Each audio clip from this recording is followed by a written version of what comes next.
రాష్ట్రంలో ప్రధాన పార్టీల పాలకులు వారి స్వార్థ ప్రయోజనాల కోసం ఏపీని ఢిల్లీలో తాకట్టు పెట్టారని, కేంద్రం నుంచి రాష్ట్రానికి రావాల్సిన భారీ బడ్జెట్లను విస్మరించారని ప్రత్యేక హోదా విభజన హామీల సాధన సమితి అధ్యక్ష ప్రధాన కార్యదర్శులు జేడీ లక్ష్మీనారాయణ, చెలసాని శ్రీనివాసులు విమర్శించారు.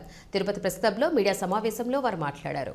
ముఖ్యంగా ఆంధ్రప్రదేశ్ రాష్ట్రానికి విభజన తర్వాత ప్రత్యేక హోదా ఇస్తామన్నది పార్లమెంట్లో జరిగిన చర్చల్లో చర్చాంశంగా ఉండిపోయింది. కానీ చట్టం జరిగిన తర్వాత అందులో ఎటువంటి ప్రత్యేక హోదా గురించి ఏ విధమైన ఆ చట్టంలో పొందుపరచలేదు. ఆ తర్వాత కూడా అనేక ప్రభుత్వాలు ప్రత్యేక హోదా గురించి అనేక సందర్భాల్లో మాట్లాడారు. కానీ నో కాన్ఫిడెన్స్ మోషన్ కూడా తీసుకొచ్చారు, అవిశ్వాస ప్రస్తావన కూడా తీసుకొచ్చారు. ఆ తర్వాత ప్రత్యేక హోదా అన్నది ఒక చర్చనీయాంశంగానే మిగిలిపోయింది.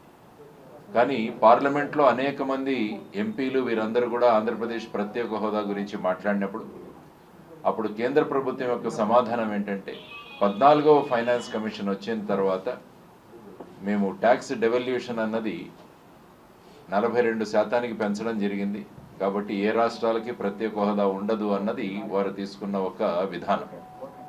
కానీ అది మీరు తీసుకుంటూ వెళుతుంటే నార్త్ ఈస్టర్న్ స్టేట్స్ ఏవైతే ఉన్నారో, ఈశాన్య రాష్ట్రాలు, వాటికి ఆ హోదా కొనసాగుతూనే ఉంది. ఆ తర్వాత మీరు చూసుకుంటే 15th finance commission chairman NK Singh గారు రాసిన ఒక పుస్తకంలో కూడా ఆయన మెన్షన్ చేశారు, పోర్ట్రేట్స్ ఆఫ్ పవర్ అని.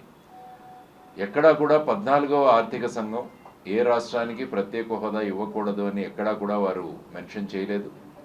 కేంద్ర ప్రభుత్వం అనుకుంటే ఏదైనా రాష్ట్రానికి ప్రత్యేక హోదా ఇవ్వచ్చు అన్నది వారు చెప్పడం జరిగింది. ఆ తరువాత కూడా ఈ ప్రత్యేక హోదా అన్నది అలాగే మిగిలిపోయింది.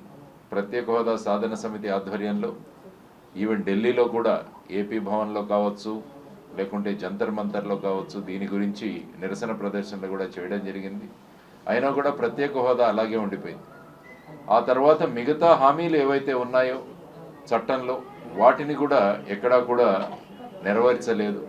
ముఖ్యంగా బుందేల్ఖండ్ ప్యాటర్న్లో మన ఉత్తర ఆంధ్ర జిల్లాలు కానీ రాయలసీమ జిల్లాల్లో కానీ ప్రతి సంవత్సరం వారికి కేటాయించాల్సిన నిధులు కావచ్చు, మిగతా అనేక విషయాలు విభజన చట్టంలో పేర్కొన్న అనేక అంశాలు అలాగే ఉండిపోయాయి.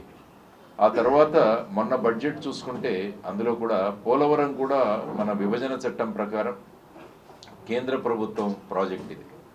అంటే కేంద్ర ప్రభుత్వం మొత్తం పోలవరాన్ని ఒక నేషనల్ ప్రాజెక్టుగా అందులో ప్రకటించడం జరిగింది. అంటే పోలవరం కట్టాల్సిన బాధ్యత కేంద్ర ప్రభుత్వం మీద ఉంది. ఆ తర్వాత అప్పుడు 2014లో ఉన్న రాష్ట్ర ప్రభుత్వం మేమే దీన్ని ఇంప్లిమెంట్ చేస్తామంటే అప్పుడు వీళ్ళు ఇంప్లిమెంటేషన్ ఇచ్చారు. దానికోసం ఒక పోలవరం అథారిటీ కూడా ఏర్పాటు చేయడం జరిగింది. ఆ అథారిటీ యొక్క ఆధ్వర్యంలో పోలవరం ప్రాజెక్ట్ నిర్మాణం కొనసాగుతుంది. కానీ పోలవరంలో ఇప్పుడు ఈ బడ్జెట్లో చూసుకుంటే దీని ఎత్తు 41.15 మీటర్లకు మాత్రమే పరిమితం చేస్తున్నట్టు ఒక చిన్న క్లాస్ కనపడింది.